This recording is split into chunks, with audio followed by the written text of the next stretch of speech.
Hello, everyone. Good morning, good afternoon, good evening, depending on where you are joining in from in the world. It's a delight to have you here. You're welcome. On behalf of the organizing committee, I want to warmly welcome you to the official launch of the CoGSAYR Genomics for Impact Fellowship Program. We are excited to have such an outstanding group of fellows, of module leads, of partners and mentors making this program a success and joining us here today.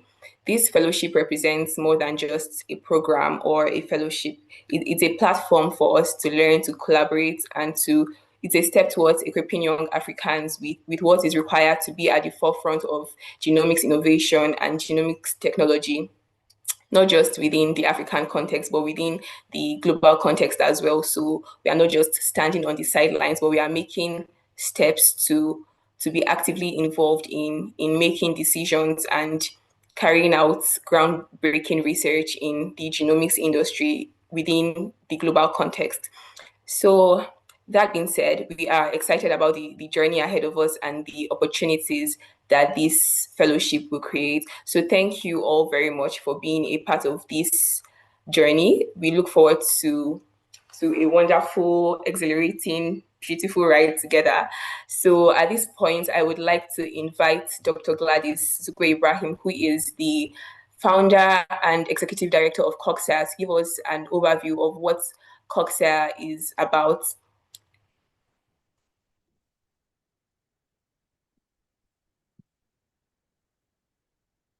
All right, thank you so much, Anavami. Can you confirm if you can hear me?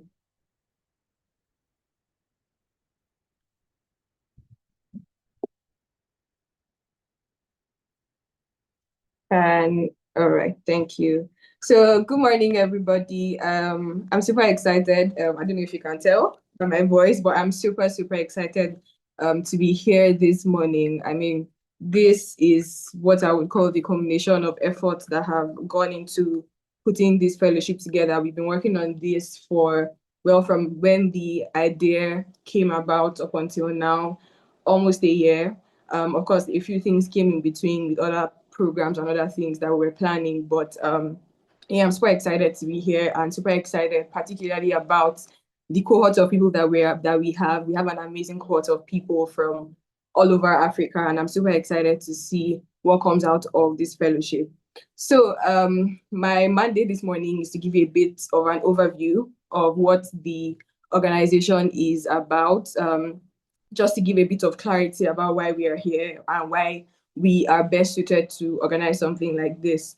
So the organization is the Consortium of Genomic Students and Young Researchers in Africa, but that's a mouthful. So I will be calling it CoGSAYR Africa as the presentation progresses. So in summary or in one line, if I'm asked to say what CoGSAYR Africa is, I would say that it is the next generation genomic scientists and clinicians. And why is this particularly important? Why does it matter that we bring together people who we consider to be the next generation of genomic scientists and clinicians? Next slide, please. So the most important thing that underscores why we exist as an organization is because of the gross underrepresentation that exists in global genetic databases. It's a rhetoric at this point. It's something, it's a line that we all know, where it said that Africans are grossly underrepresented in global genomic databases. And just to give some numbers to that fact, if you take a look at the GWAS diversity monitoring data, you would see that as at 2021, there was only about 1.1% representation of Africans in GWAS diversity monitoring data sets. And if you go to 2024, you will see that that figure significantly dropped to 0.16%. And this just shows us that not only are we grossly underrepresented, we are moving in the wrong direction. You would expect that as the years progress, our representation is getting better, but the world is not going to stop doing research. So there's going to be more research that we have to go up, not up against, but if we want to have better figures and better representation, that just shows that we have to be moving at maybe times 4, times 5 speed, because the rest of the world is not going to stop doing research. And we have to take responsibility and take ownership of our own research. And to make this even more, to show why we need to actually move fast, Africa's population is actually not even decreasing. It has been projected that by 2050, over half of the world population is going to come from Africa. So this just shows us that if at this point, even though we're not up to half of the world's population, we're already this grossly underrepresented. What's going to happen in the next few years, in the next about 24 years, when we make up about half of the world's population? So this just goes to show that a lot of work needs to be done, needs to go into closing this gap. And why does this even matter? I mean, why is it even important for us to be represented in these databases? That's because there's a lot of conversations around precision health, precision medicine, and all the diagnostics, the medications that are being used or are being designed using genomic data. They are increasingly depending on genomic evidence that do not reflect us as African populations. So simply put, that suggests that some of the medications, for example, that are being used, either we Africans will either not respond to them, or we will respond poorly to them, or in worse or in terrible situations, they could actually cause us harm. So this shows that it's not just something, and it's already causing us harm. Actually, it's already doing a lot of harm. There are medications that are being designed that we do not respond as well as we should, or we respond poorly to. So it already exists now. If we don't take action, it's going to keep getting worse and worse. So what does the genomic workforce landscape look like at the moment? It's what I have defined as the Great Divide.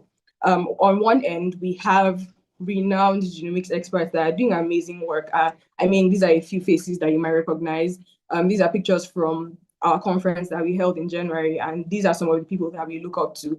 When you think of genomics in Africa, there's some names that would resonate, names that will come to your mind. You think of people like Professor Happy, Professor Mulder, Professor Fatumo. These are amazing people that are doing groundbreaking work, and we always look up to them. However, for a lot of us, especially a lot of us that are young people that are equally as curious and enthusiastic about this, they often feel distant and inaccessible to us.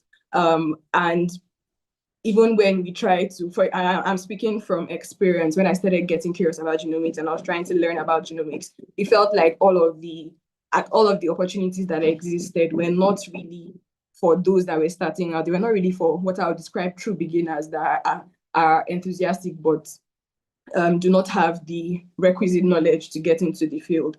And then on the other end, there's us, which is what I have just described, people who are eager to get into genomics, but it's almost as if training opportunities are not designed for us. So there's this great divide. There's a large group of people. I mean, whenever I'm on LinkedIn, I see a lot of people, young people who have who are passionate about molecular biology, passionate about genomics, and all of these things. You can see it's reflected in a lot of people's profiles, and a lot of people are interested in getting into it, but they do not have access to training opportunities, internships, fellowships, things like that would actually serve them or serve that population. And what's going to happen is that we're going to have a divide between these two groups of people, and that limits the pipeline of Africa's next generation of genomics researchers. And we need to do something about that. So this divide, this space, there's what I call the space between these renowned genomics experts and young people who are interested in getting to participate in genomics research. And what we try to do as an organization is that we try to hold space for these people. We try to create accessible pathways for young African genomics enthusiasts and a sustainable pipeline, people that will form a dependable genomics workforce in the near future. And how do we do that? We design entry-level training that is built for true beginners, structured programs that meet young researchers where they actually are. A lot of people, the time when people are already, would I say, advanced in a field, it's usually a bit more difficult to design something for people that are just beginning, because you do not really understand. Like, there are things that you probably gloss over, things that you probably just say, and you think or you assume that people know. When I started joining events and a lot of conversations around genomics, there were things that were always being thrown, words that were always being thrown around that was very difficult for me to understand. So that's why it's important for us to design structured programs that meet young researchers where they actually are. And then it's also important for us to create opportunities for them to collaborate and network and carry out research at the most foundational level so that they can actually get their start to get their hands dirty. Spaces where young enthusiasts can work together, and then we try to connect them with established experts to be some sort to provide some sort of mentorship or guidance on type of work that they can do. And then ultimately, these research collaborations and research networks, these are the collaborations that are actually going to, would I say, thrive. And in the near future, in the next few decades, these are the people, these collaborations and these networks, they are the people that are going to continue the good work that has already started. Because I mean, research cannot exist in silos. And if you want to actually close this gap that we're talking about, we cannot do work in silos. So that's why it's important, super important for us as an organization to not just reach a particular group of people or a particular sector or a part of, let's say, Africa. We try to ensure that there's representation from all across Africa so that these networks are being built from a very, very foundational stage, and then they can thrive and become the people who would lead cross-continental research in the near future, in the next few decades. And then, of course, it's super important for there to be knowledge transfer across generations. So these people who I've described who are doing amazing work, it's important that they do not just go with their information. A lot of them are getting older, and it's important that the knowledge that they have is transferred, and we sustain Africa's genomics workforce so that good work continues. And ultimately, the goal is that we propel Africa to the forefront of genomic research together.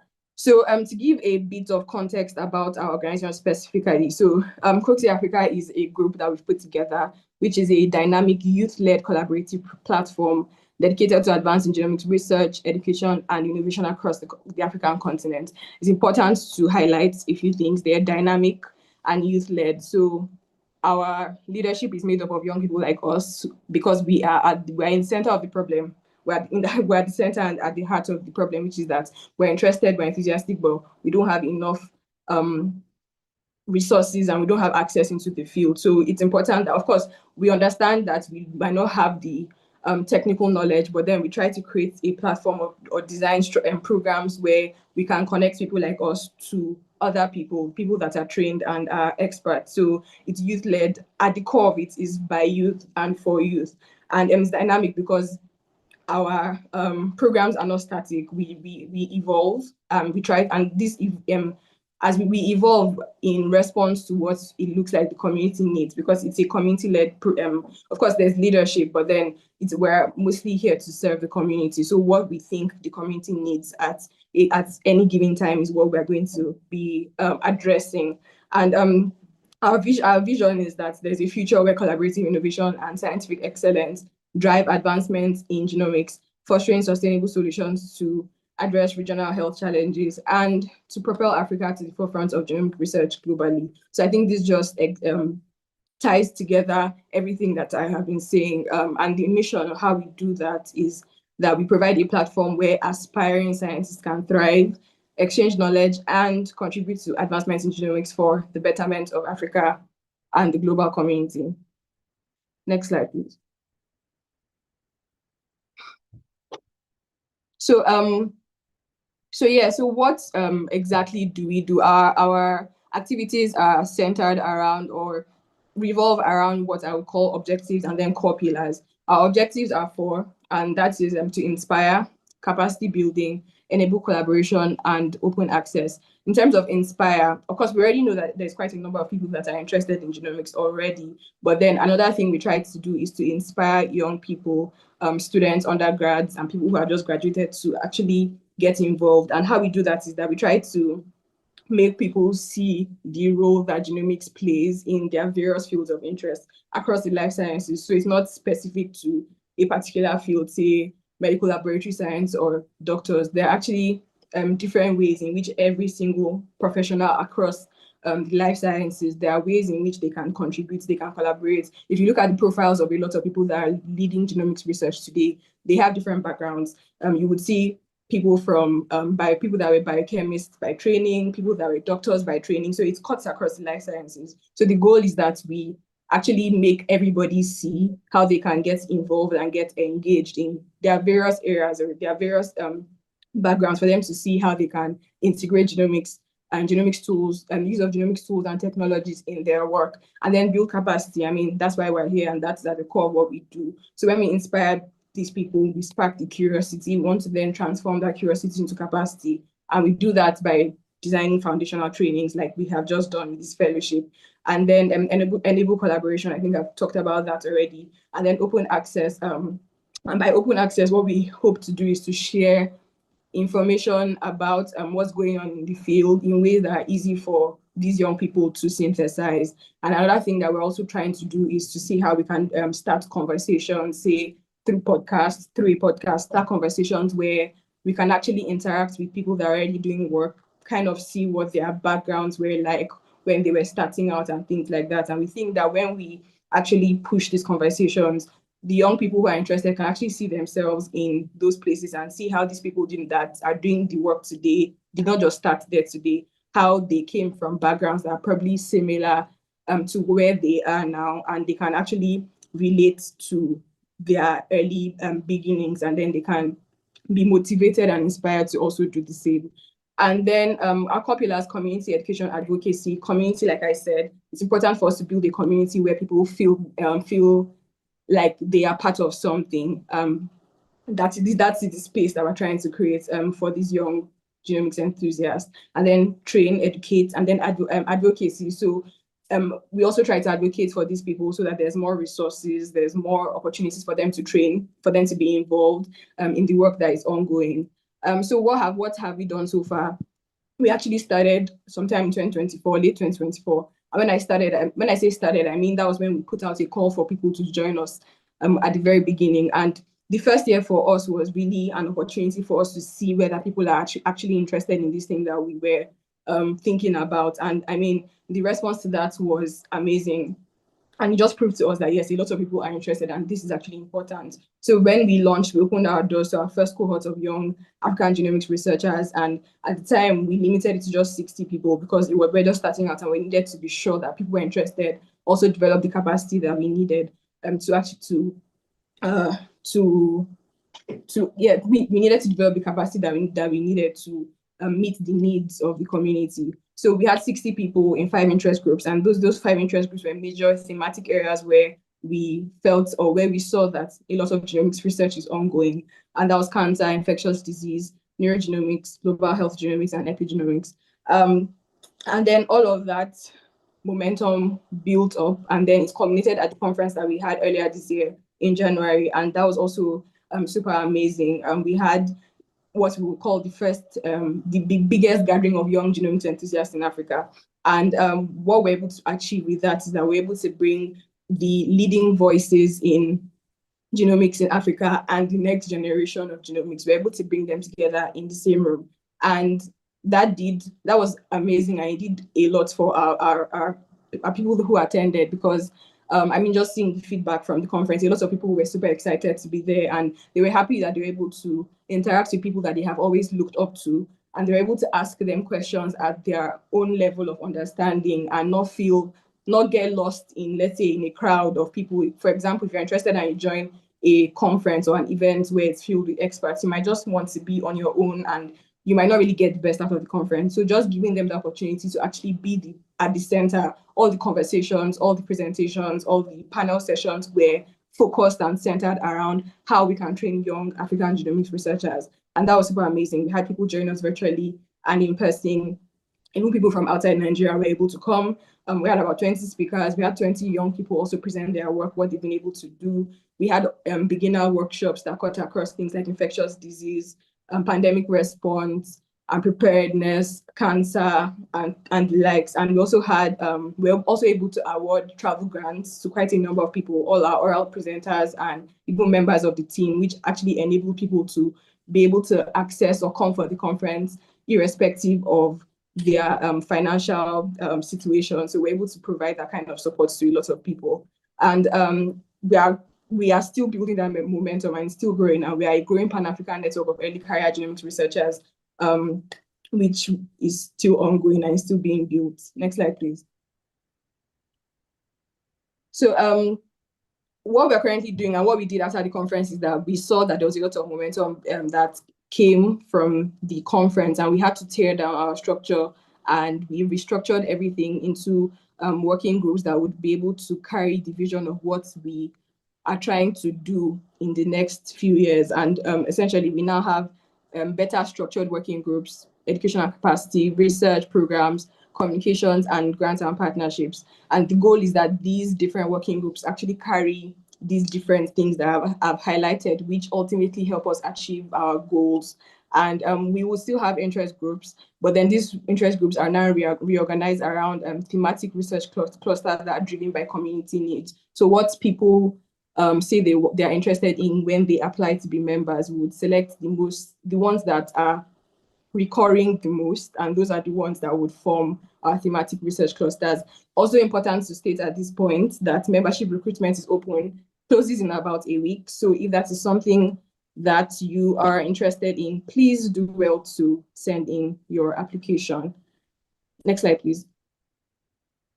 And then another thing that we have in the pipeline is that we're trying to build a specialized workforce intermediary which connects young African talents to academia, industry, public health, and innovation enterprises. And for us, why this came to the fore was because we started getting requests from people who were asking us for talent. So people who were trying to hire into their companies, they were asking us if we had young people who could fill in those openings or those job openings that they had. And at the time when this request came in, we didn't have that kind of infrastructure to actually say, okay, we think these are the people that you should hire. So we had to look into that as well. And we came up with what we call the genomic labor market infrastructure, which is made up of three interconnected components.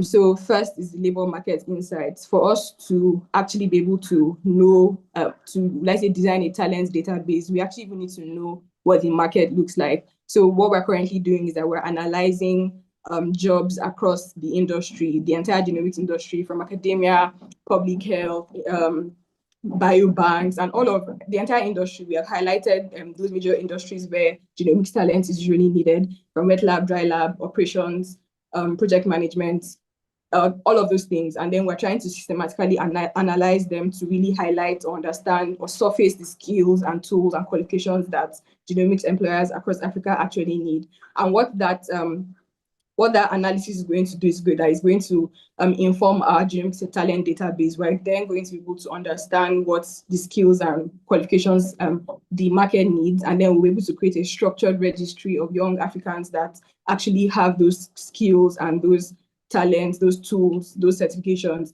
and that will enable us to provide employer-specific shortlisting at scale. And then ultimately, the goal is that those insights that we get will also inform the training programs that we design in future. So for us, we're trying to look at the entire genomics ecosystem, because if we're going to close this gap, we need to look at the entire ecosystem. It's not just data analysis, it's not just wet lab skills that we need. We also need people who are going into the operations, people that are able to look at projects that will be carried out across the continent and are able to design systems that will enable the best output. So what we'll try to do when we have these insights is that we'll then begin to design training programs against real labor market gaps, so that we'll close the distance between what early career researchers learn and what employers actually need. Because it's not only while the wet lab, the dry lab skills, and all of those things are super important.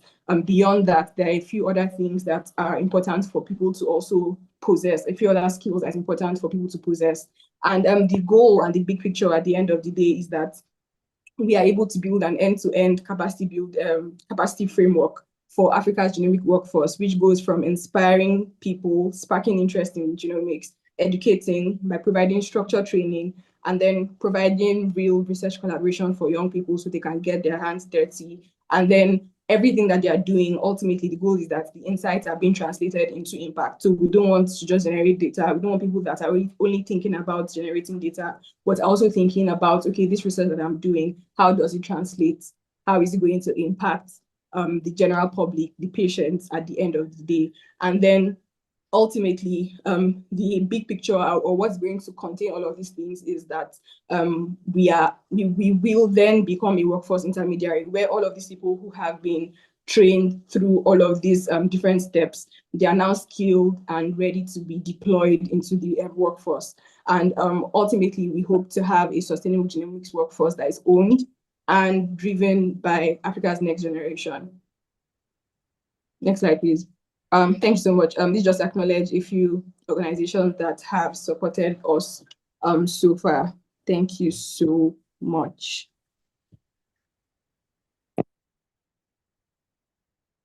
Okay, thank you very much, Dr. Gladys. That was very, very insightful. That was a very wonderful overview towards what CoGSAYR Africa is doing and where we are aiming toward. So thank you very much for that session.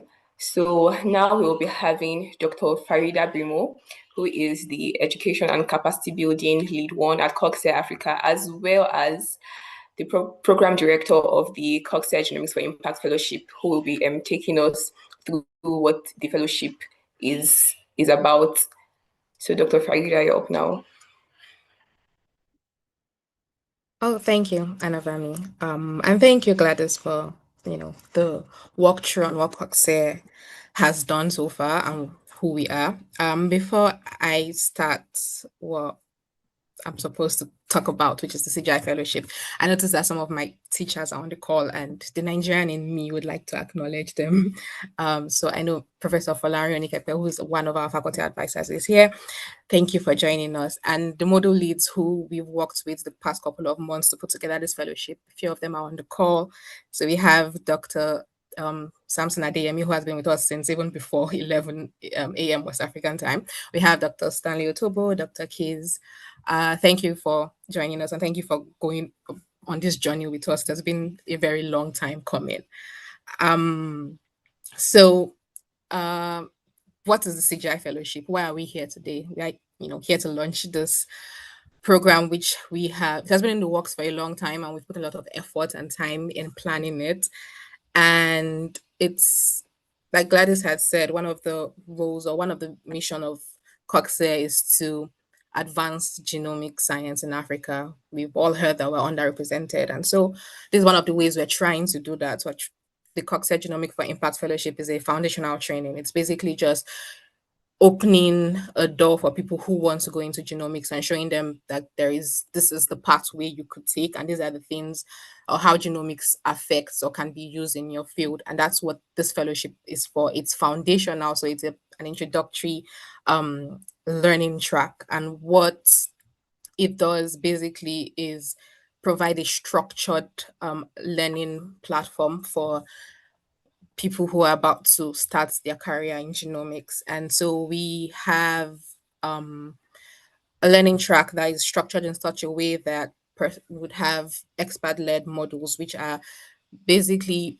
pre-recorded lectures by experts in the field. So we have PhDs, postdoctoral fellows, we have associate professors across different fields in genomics, and they basically just give a lecture talking to us about how genomics is used in their field. And then we also have weekly live discussion sessions where fellows can communicate and just discuss with the module leads and talk about, probably clarify concepts they did not understand during the lectures, and also talk about the way forward and how these genomic tools or technologies or techniques or the insights that we are discovering with genomics, how they are applicable to Africa in our own context. And that's something about this fellowship. We're very particular about applying genomics to Africa with our peculiarities. And then we have skills training session, which is basically a skills development workshop to build practical research capacity. And this will be needed for the capstone project, where fellows get to apply their learnings from the first couple of 8 weeks to a project where they would show how different genomic tools and techniques they learn can be applied to different diseases in the African context, very specific to Africa, and basically what the research gap is for Africa and how to apply that to Africa. And that's how the fellowship is structured. And we also have an additional component, which is a hands-on training, which would be hosted by Inkaba Biotech, and to talk about that as we go along. Sorry, next slide. Yes. So how did we get here? First, we put out a call, and we were amazed because we got over 1,800 applications from over 40 African countries and even beyond Africa. And it was, I think Gladys had mentioned this earlier, that we always knew, but I think every time we put our applications, we are shocked about how people are interested, how many Africans are interested in genomics. And so this just kind of reinforced that the reason we're underrepresented in Africa in genomic research is not interest, it's access. And again, that's one of the goals of this fellowship. And so we got exactly 1,850 applications, and over the span of 8 weeks, we had multi-stage review. We had about 5 review processes, and each review stage had 2 independent reviewers. And we started with eligibility screening, and then ensured that we had standardized scoring methods to ensure that there was like a consensus evaluation and no personal bias crept in. We also ensured that there was we put into consideration diversity, equity, and inclusion to ensure that people across different regions in Africa get access to this course. Next slide, please. Yeah. So what would the fellows learn? Like I said earlier, it's very structured, and we decided to start from core genomic concepts. So it's a foundational training. So we're starting with the very basics of what polymerase chain reactions are, all the way to like sequencing, and then next generation genomic techniques such as gene editing and genome engineering. And then we would go into specific diseases that are very particular to Africa. So infectious diseases, some specific cancers, genetic conditions such as sickle cell disease, and how genomics apply to these conditions. Then we'll go on to talk about more translational concepts such as pharmacogenomics and precision medicine. Then we have a bit of public health um, public health translation in bits and pieces of each of the lectures. And then finally, we have a whole module on ethics and equity, because we think it's very important that Africa takes ownership of the data that they produce. And first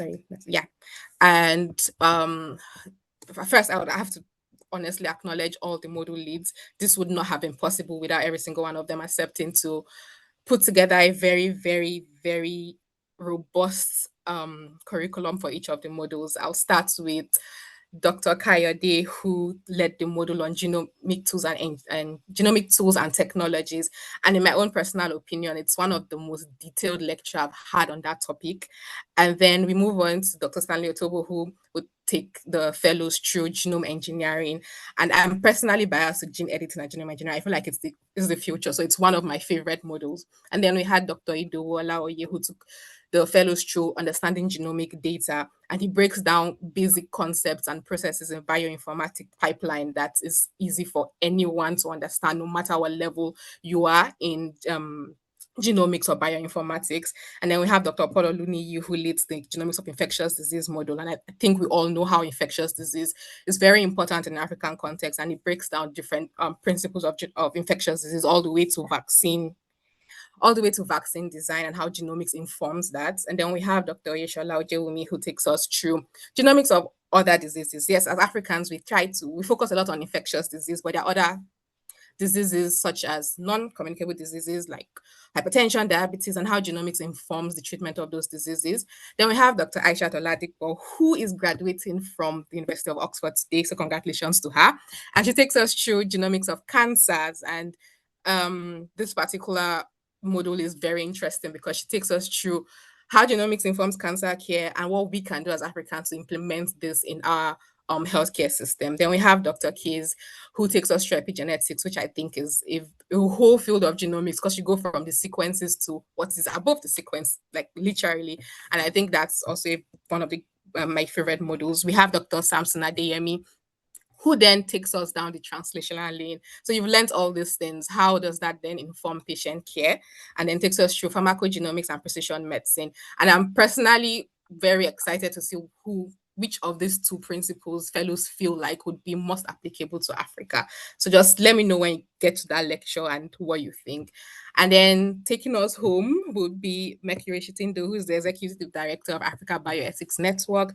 And then she then teaches us that when we do all this research, how do we make sure that we are ethical in our research? How do we make sure that we take ownership of our own data? Then the research we do in collaboration with other nations are not exploitative, and that's what we have. And then we have Dr. Abdulhamid Babatunde, who is an astute researcher, in my own opinion, has over 40 peer-reviewed publications out there, and he is dedicating his time to teach the fellows how to conduct research and how to translate all their learnings into and how to communicate their scientific findings when they do that capstone project. So you take them through writing up a narrative review and how to present your research findings and design posters. Thank you. Next slide. Yes, so no, previous slide, please. Yeah, I'm going to start here.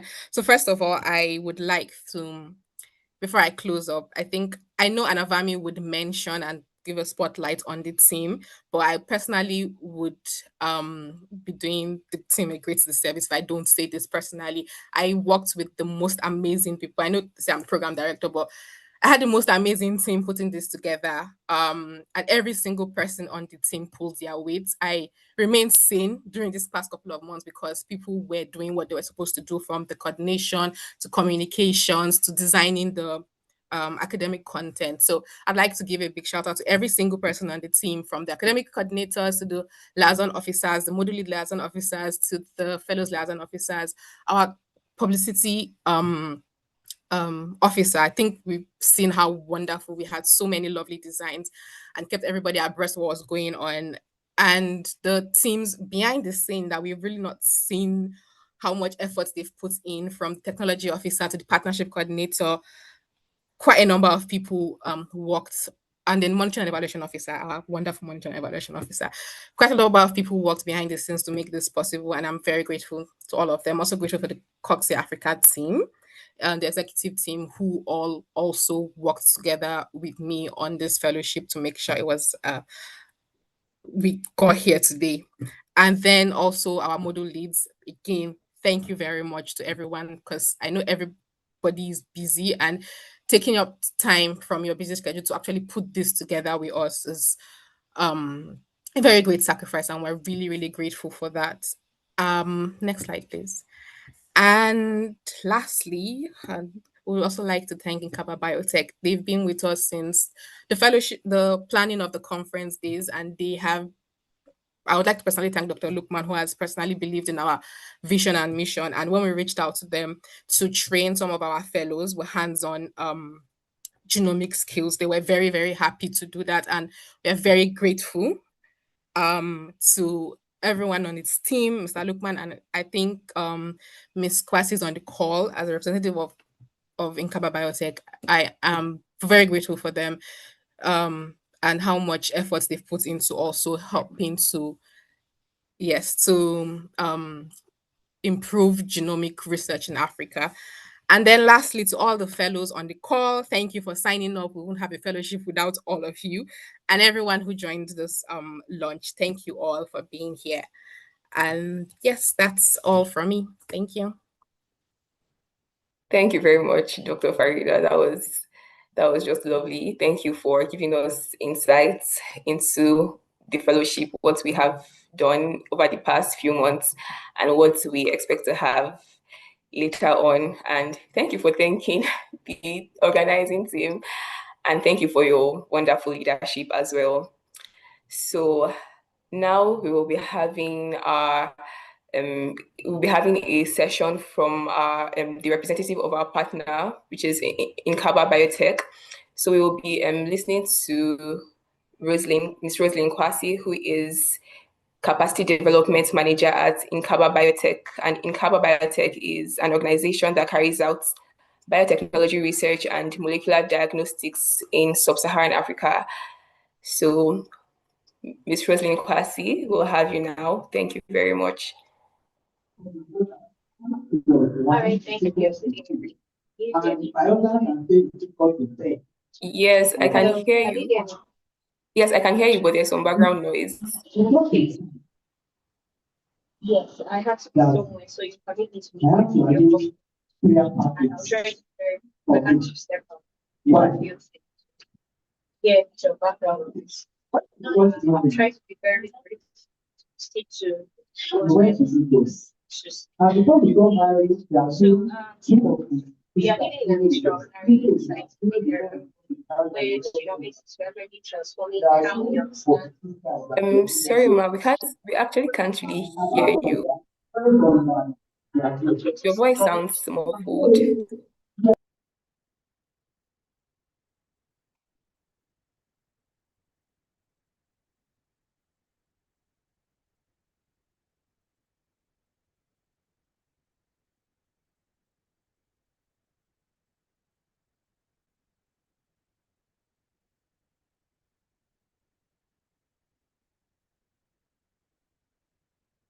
Hello, Miss Kwasi, please, are you still with us?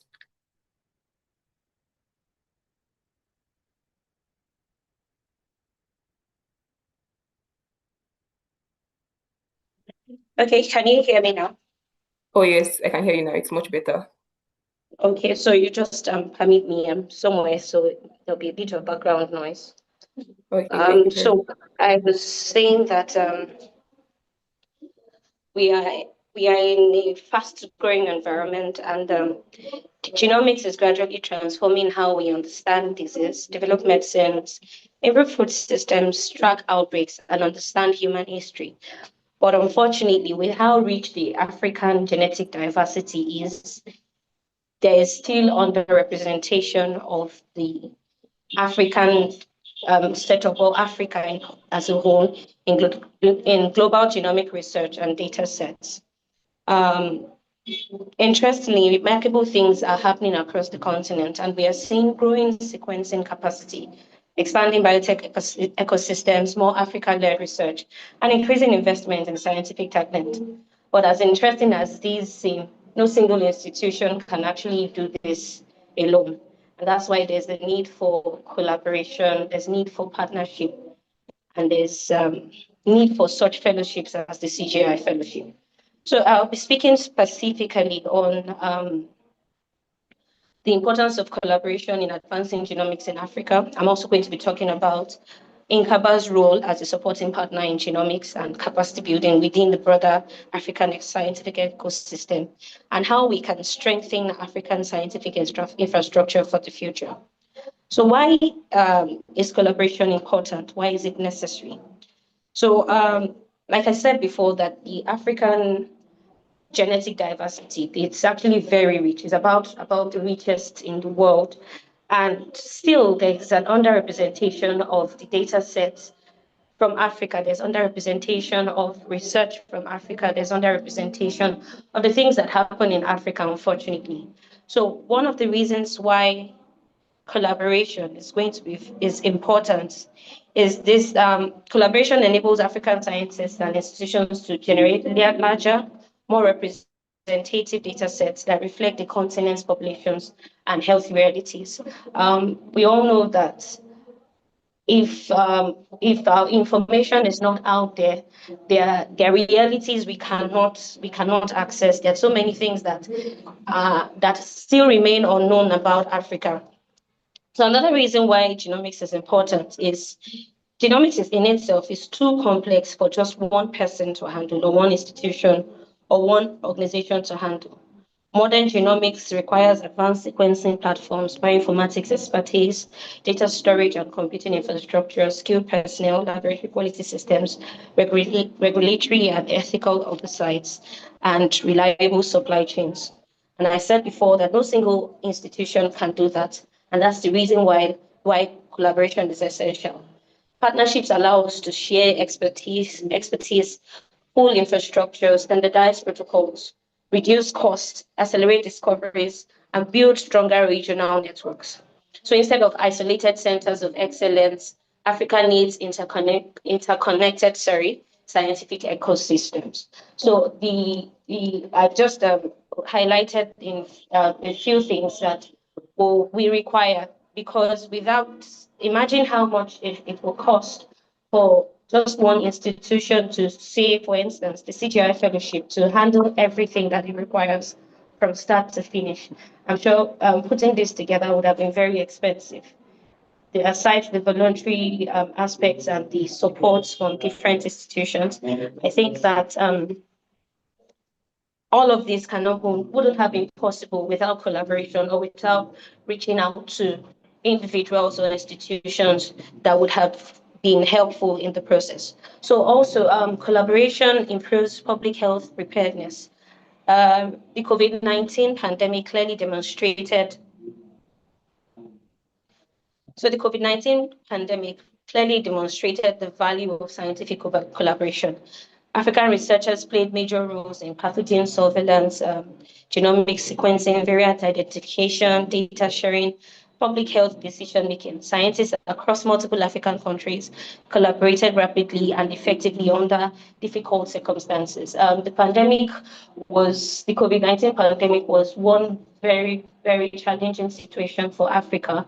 And I was glad that despite how difficult and how challenging it was, we had nice representation from Africa. We had brilliant representation from Africa, where people could sequence the genome of the COVID-19 variants that were out there. I remember that Institute for Global Health, formerly ACE, they sequenced quite a number of variants of the virus.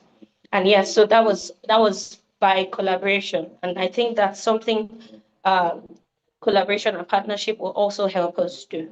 It will help us, like I highlighted before, help us do the variant identification, genomic sequencing, and all. And now coming to INCABA's role as a supporting partner in genomics. So while universities and public institutions are essential for discovery science, genomic companies like INCABA, like what we do, help to translate science into practical capability. We contribute to the African genomics ecosystem through providing access to advanced technologies, laboratory solutions, and reagents.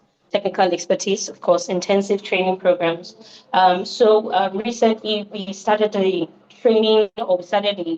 fellowship, that's the African Molecular Research Excellence Fellowship, where we started training final year PhD students, final year master's students in basic molecular biology techniques.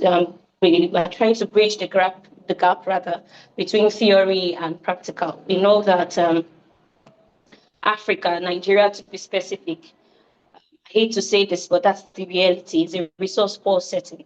And because of that, not many people who have the theoretical knowledge, the sound theoretical knowledge, have actually had the hands-on experience. So that was one of the reasons why we chose to go or toe that line, and we sent to train 500 scientists across Western Central Africa.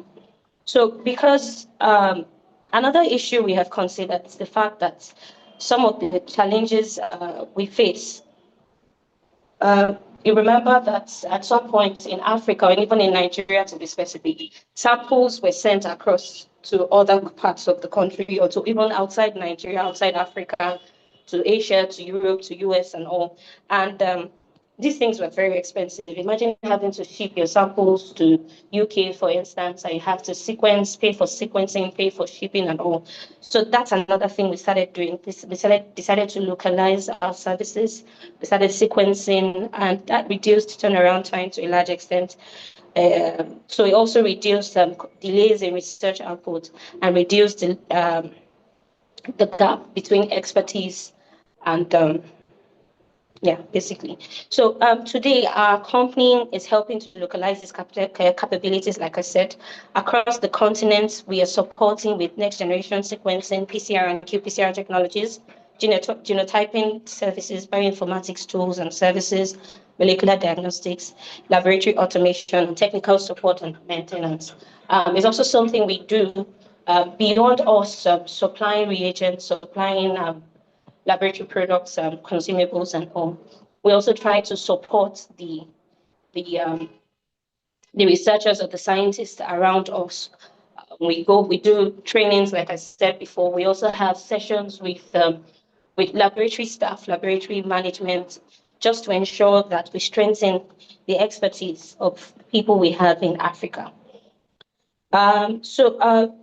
Building capacity for us has been something we've done over time. We've trained over 300 to 500 scientists in different areas, molecular biology as the broad topic or broad title, but we also had other aspects like bioinformatics, sequencing in itself, Sanger sequencing, next generation sequencing, and many other things. So we did that through basic workshop, hands-on laboratory workshops, internships, and even students' industrial work experience schemes. So those were some of the things we decided to incorporate into the system just to ensure that we have people trained adequately to carry on genomic research in Africa.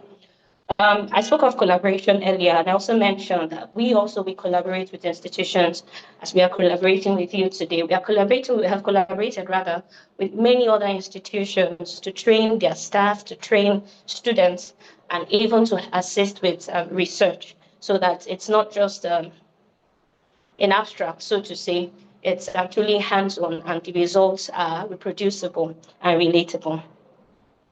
And finally, I'll be speaking on the future of or how this is going to affect the future in simple terms. So to build sustainable, sorry, please, I'm a bit distracted. So to strengthen African scientific infrastructure going forward for the future, if genomics in Africa is to thrive over the next decade, we must think beyond individual projects and focus on long-term infrastructure development.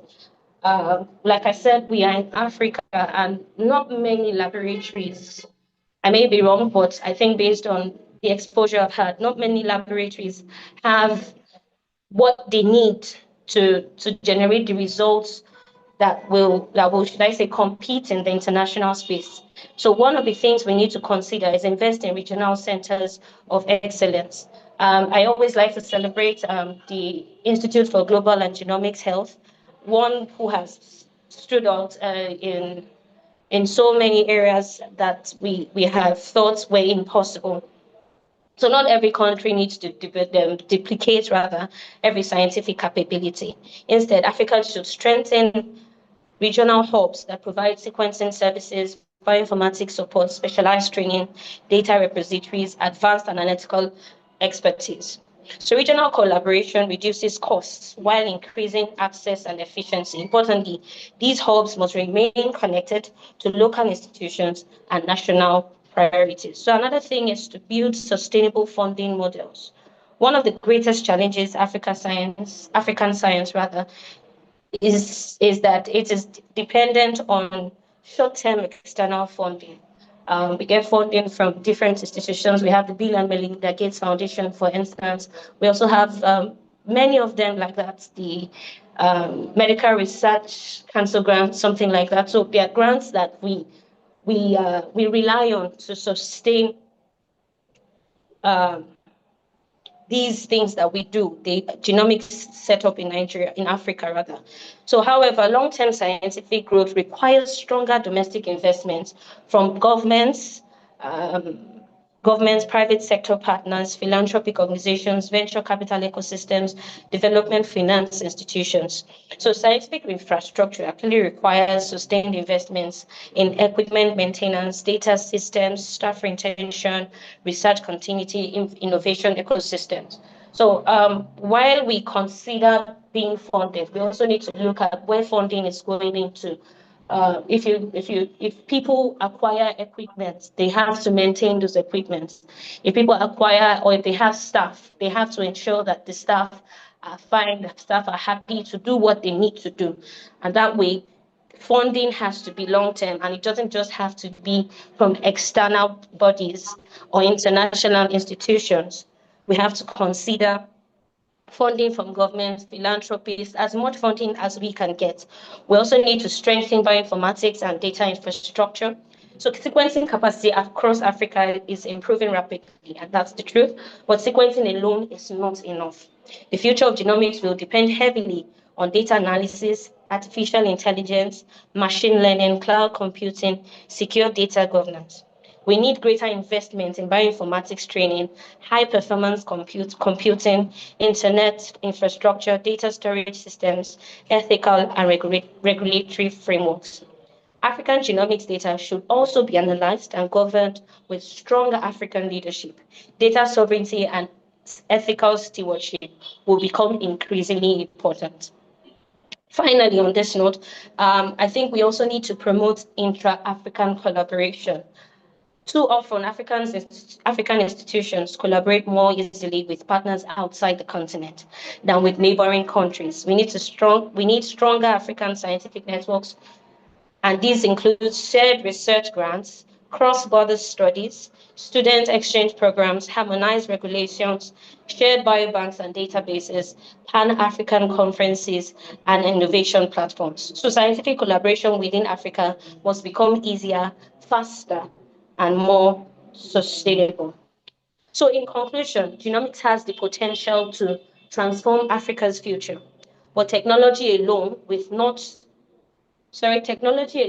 not achieve that transformation in any way. It's not going to do the job.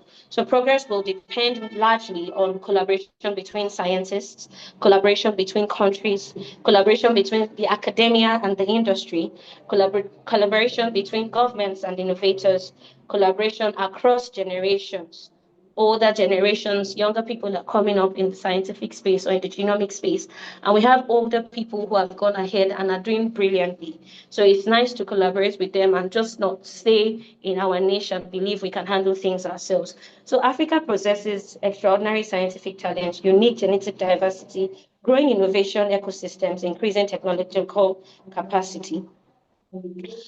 What we need now is sustained investment, stronger partnerships, and a shared vision for scientific leadership. The future of African genomics should not simply involve participation in global science. It should involve helping shape global science. Helping shape global science. And if we can continue building collaborative networks, strengthening infrastructure, and all, I think that Africa can become not only a contributor to genomics, but a global leader in it. Thank you. Thank you very much. Thank you very much, Ms. Kwasi. It was very insightful listening to you speak. Thank you for all the work that you have done and continue to do, and thank you for lending your voice towards the advancement of genomics in Africa. It was beautiful to hear about the importance of collaboration in multiple facets, not just between organizations, but also between countries in Africa and between people in industry and academia. And thank you for letting us know that we actually have what it takes to get there if we could build on scientific infrastructure and collaboration.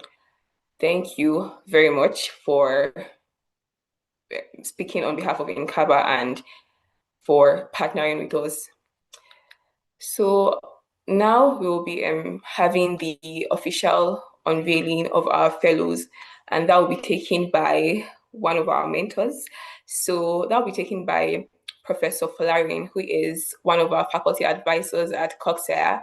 She is a professor of molecular biology. So, Professor Folarin, you have the stage now. Okay, good afternoon, everyone. I hope you can hear me. Yes, ma'am, can be heard. Good afternoon. So I think all the past speakers, Gladys, Kwesi, they've all spoken my mind. And right now, what we just need to do is to unveil the CGI fellows. Before we go into the individuals themselves, what I just probably want to start with is, next slide, please, is to give a brief overview of the background, the age distribution, educational level, and the gender of the fellows.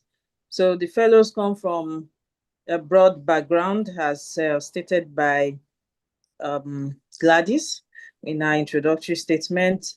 As said also by Farida, they had well over 1,000 applications, and I can imagine what it entails to be able to get out this total of 52 fellows that would be, I will call them trailblazers, and they would be the pioneer set, because I want to believe that this would be a continuous process. So we have them from different backgrounds. We have people from life sciences making up the large chunk of the population, having about 29%. Medicine then follows with 19%. Then that is followed by public health, medical lab science, pharmacy, biotechnology, dentistry, and microbiology. So this further just tells us that genomics is not meant for a particular group of people, but it cuts across all life sciences. I'm hoping that as time goes on, it would also be open to people in the social sciences and humanities, so that, because we have what we call like science communication, and these people have the expertise in doing that. When you talk about also ethics, you need the lawyers, but they need to also have the background of science, of genomics. You also want to talk about, we're talking about bioinformatics now. So I'm hoping that in the future we would have people from computer science, mathematics, and these are people that would help us to develop our own homegrown apps that would be user-friendly for us in Africa, because most of all the apps that we use now for bioinformatic analysis are passed down to us. And I would give kudos to some of your faculties.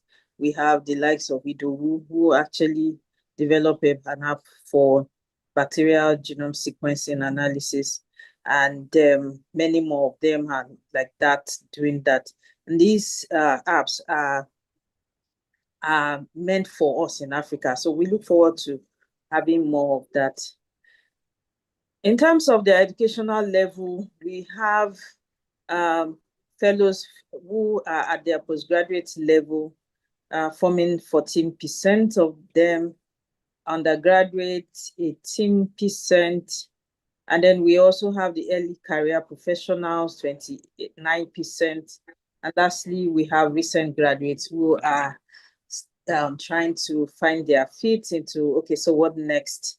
And it's good that we have this group of people in particular getting into genomics and trying to find their level. The age distribution is quite interesting, because the age range from 16, which is quite interesting for me, all the way to about a little over 30. And but the highest population is between the age of 22 and 25. So this also just further tells us about what Gladys said, is to catch them young and to make them get involved in genomics, and also looking at the continent in particular. The distribution is also very gender sensitive, and then we have almost balanced distribution between the female and the male. Overall, 52% of them are female, and the males are 48%. So this is just the distribution of the fellows from the over 1,000 applications, and they were pruned down to about 52. And that 52 is what we are going to be unveiling today. Before we unveil, I just want to also charge the fellows about what is expected from them. So Gladys have said quite a lot of what is expected. And just for emphasis sake, I just want to also say that what we are doing today is very significant. It's very unique, and it's also very innovative. So what we expect from the fellows is that down the line, we increase capacity in genomics research. As has been said, and we would always say it, as of today, Africa is still lagging behind in terms of the genomic train. Right now, the genomic train in the West is on fast lane, is electrical. Meanwhile, we in Africa, we're still struggling to even get to an averagely fast train. And so there's a need to find herself and find her space and represent Africa in this space of genomics. So what we expect from our fellows is that at the end of this session, you all will be going to further train more people. I'm happy that you were able to get that. Now talking to the team, the organizing team, they were able to get young genomics scientists like the likes of Dr. Kayode, Dr. Lawoye, and others who are doing pretty well in the space of genomics. And these guys are young and they are looking forward to also having more people join them in the space of genomics in the continent. And so you are joining that space. And so we expect that at the end of your fellowship, you would have been charged and equipped to continue the good work of spreading the power of genomics and also to go on to continue to build capacity. We would also expect that we would be able to find core genomics researchers who would be dedicated to carrying out genomics in Africa and using the genomics tool to address the challenges that is peculiar to Africa. We are looking forward to us being able to address the challenges of infectious diseases. And I'm sure if you are following the news, you know the present situation of Ebola in DRC. And just this morning, when I listened to the news, I heard that UK scientists are moving on fast track to be able to develop Ebola vaccine. This should have been us. This should have been us doing that. So we need to be in that space and be able to address our own challenges and not wait for other people to address our challenges. I want to particularly emphasize that bioinformatics is a space that we're very limited in terms of capacity, and the representative from Inkaba had said that in terms of genomic sequencing, which is the wet lab aspect, the capacity is increasing at an exponential rate. More hands are being developed, but the bioinformatics space is we're still lagging behind. And it is one thing to generate the sequence data. It is another thing to develop, to be able to do the analysis and be able to identify what is in that sequence data and all the other beautiful things that can be done with the sequence data. So I want to challenge us that from these fellows, we would have more people going into bioinformatics and being able to carry out lots of bioinformatics analysis. I'm sure Ido would do a good job with respect to that. Lastly, as I see that a large chunk of the fellows are young graduates, just recently graduate candidates, I want to encourage you that you can look into career prospects in this field. And I'm sure that having this kind of background, it should be able to propel you to be able to have some sense of direction with respect to you choosing your career in genomics. And then I also want to say that, yes, the focus, maybe because CoGSAYR is more of life sciences and health-based, but we also need to start looking at food security and how we can apply genomics to enhance and increase production, food production. I'm not sure whether Farida or Gladys mentioned it, that yes, we are looking at genomics in infectious diseases, genomics in non-communicable diseases. But then we also need to start us looking at genomics in agriculture, such that that would enhance food security for us down the line. These are my major charge to the fellows, and then we can go on to unveil the fellows. So I have the pleasure of introducing our different fellows. And these are the fellows, 52 of them. I say congratulations to each and every one of you, and I charge you to not to disappoint us and to put in your best. There are challenges. There are both physical, mental, emotional challenges that may be involved, but I know that as you have proven yourself in the application, you will also prove yourself in the course of the fellowship. Congratulations to you all, and I'm looking forward to seeing you in the future doing wonderful genomics research. Thank you very much. Thank you very much, Professor Folarin. Thank you for speaking to our fellows and unveiling them and letting them know what is expected of them and the the divide that the divide within the genomics workforce in Africa that is there for them to cover and career prospects to take up as well. Thank you very much. Okay, so right about now, we want to hear something from some of our module leads who are currently on this call with us. So we'd like to hear a few words from some of them. So Dr. Adeyemi, would you like to say a few words to our fellows?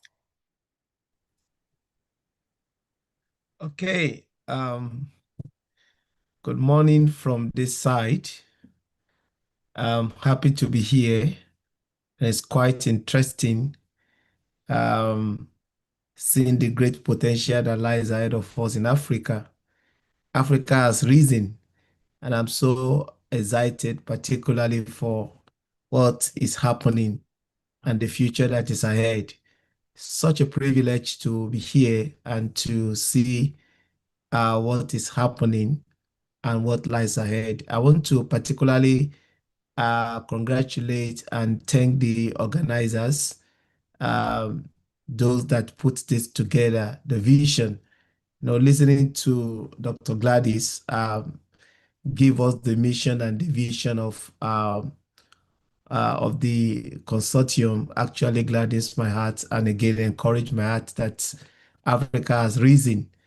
And all those that are putting this together, particularly Dr. Farida, I want to thank you and your team for an excellent world-class organization I've been following.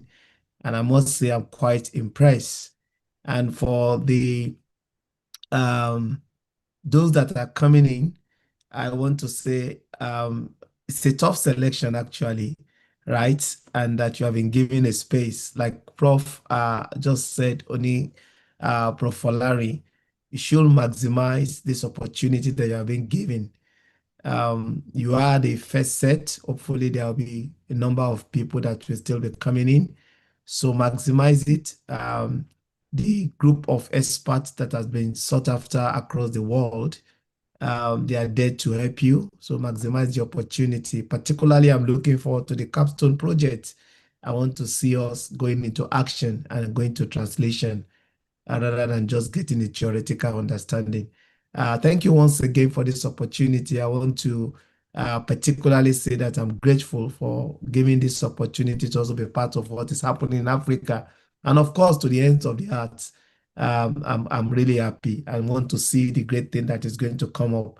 What Prof said while she was rounding up was also a great burden in my heart this morning, the Ebola case in DRC, and that UK scientists are going to be developing. I say, why not? Why not us? Why not us? I want to believe in the next couple of years, is going to be us actually being in charge of the situation, and not only in Africa and to the ends of the earth. We are going to actually take the lead because that's who we are. Thank you so much, everyone. It's nice to be here, and I'm grateful for this opportunity. Good morning from here. Thank you very, very much, Dr. Adeyemi. Thank you so much.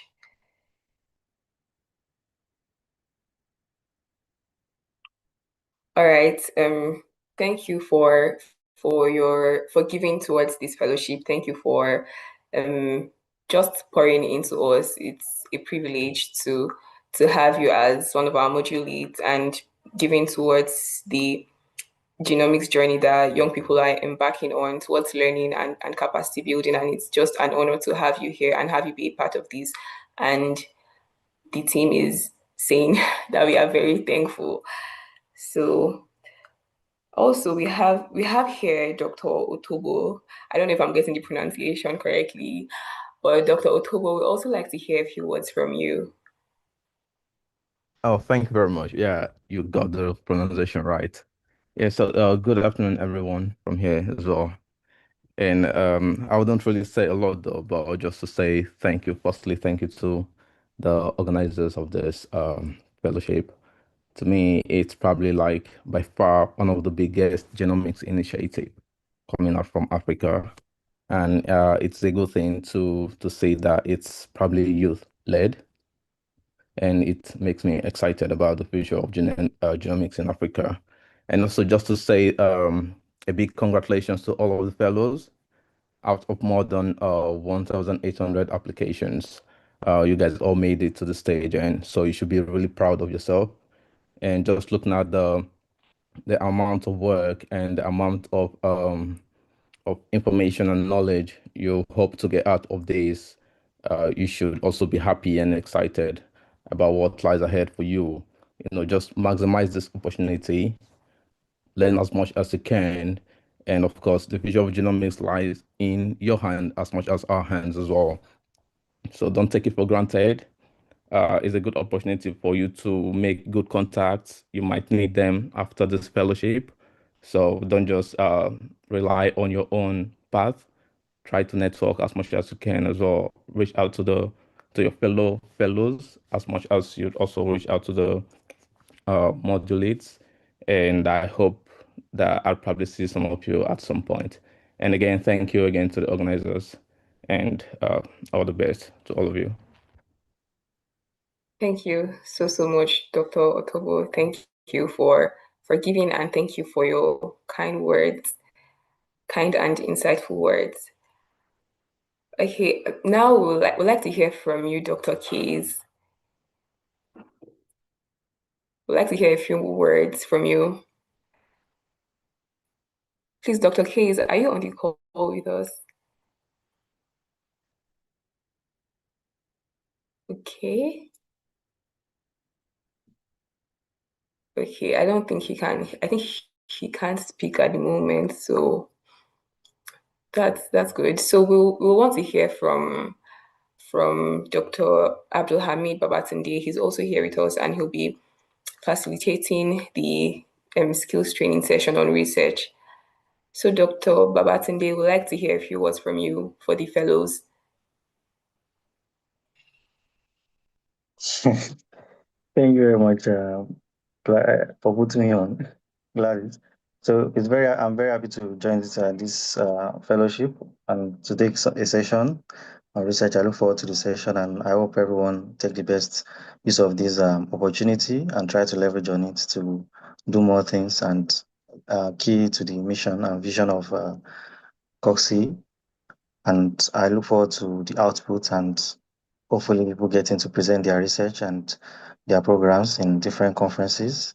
Thank you very much. Thank you. Thank you so much, Dr. Abdulhamid.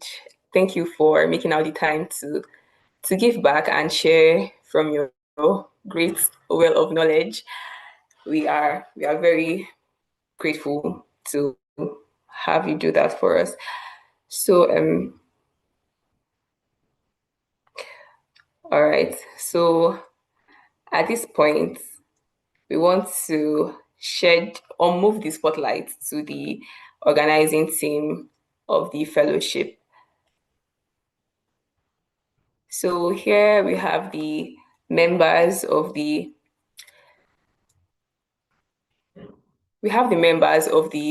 organizing committee of the CoGSAYR Genomics for Impact Fellowship.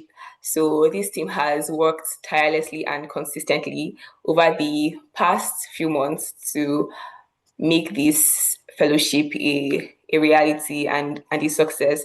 So we want to acknowledge each and every member of the team and say thank you very much for your work and your effort and your devotion to, in this way, advancing the future of genomics in Africa and building capacity. So we have Nneka Amakom, who is one of the academic coordinators. We have Marilyn Ogunlola, who is module lead liaison officer. We have Anabami Suberu, that's me, who is a fellow liaison officer. We have Tiwa Lola Aina, our monitoring and evaluation officer. We have Matthew Olawoyin, who is a partnership officer. We have Oluwatoni Owade, a technology officer. Emmanuel Adamolekun, who is also our academic coordinator. Christy Ebubedike, our fellows liaison officer. Muftiat Adebisi, who is also a fellows liaison officer. Obina Amaji, who is our publicity officer. Oluwajefuni Ajana, who is our design manager. And then last but not the least, definitely not the least, Farida Brimo, who is our program director. So every member of this team has worked so hard and so generously. It has just been a beautiful experience working together with these people and seeing the amount of hard work and devotion that they have put in. So I'm saying thank you to each and every one of you, and then thank you to our program director for flawlessly leading this team. So thank you very much to every member of the organizing committee of the fellowship. So now we will be having before we go to the address for the fellows, we'll be having a photo session, after which we can dismiss everyone except for the fellows, and then they'll have a quick session with the academic coordinator. So at this point, we want to take a photograph. So we'll be asking everyone to turn on their videos so we can see their faces.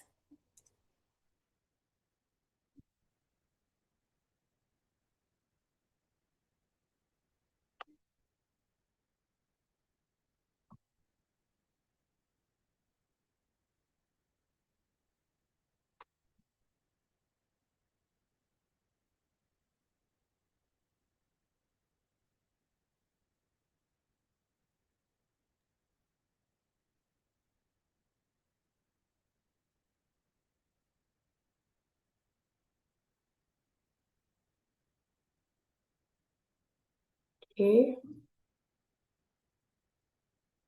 It's just for a few seconds. Don't worry. Just put on your videos for a few seconds, and that will be it. I'm not going to tell us when to say cheese.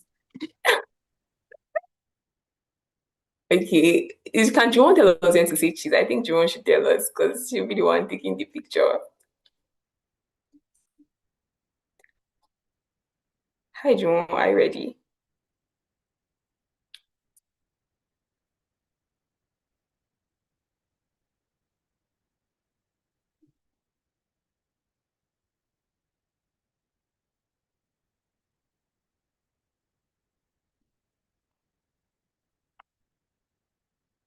Okay, just make sure that you're smiling so that when the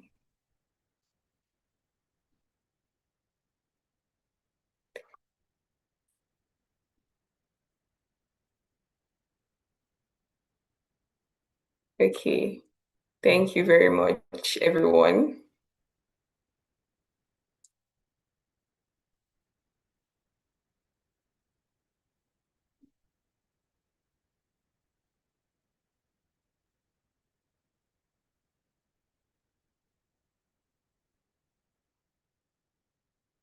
Okay, we also have Dr. Dr. Ido on the call with us. So we just, Dr. Ido, please can you say a few words to the fellows?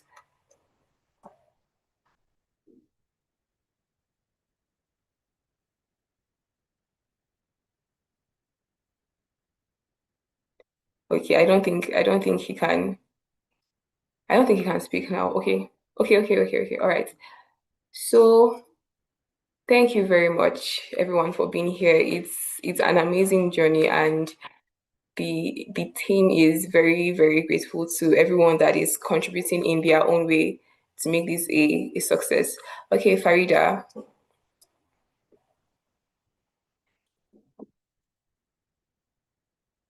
Okay, Farida, you raised your hand. So do you want to say something?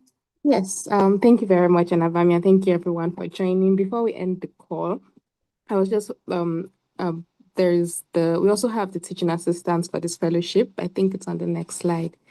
The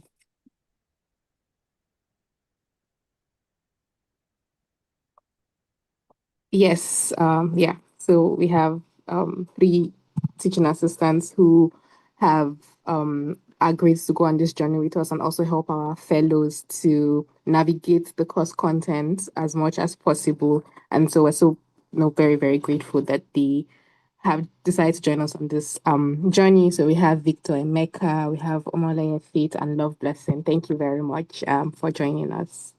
Thank you.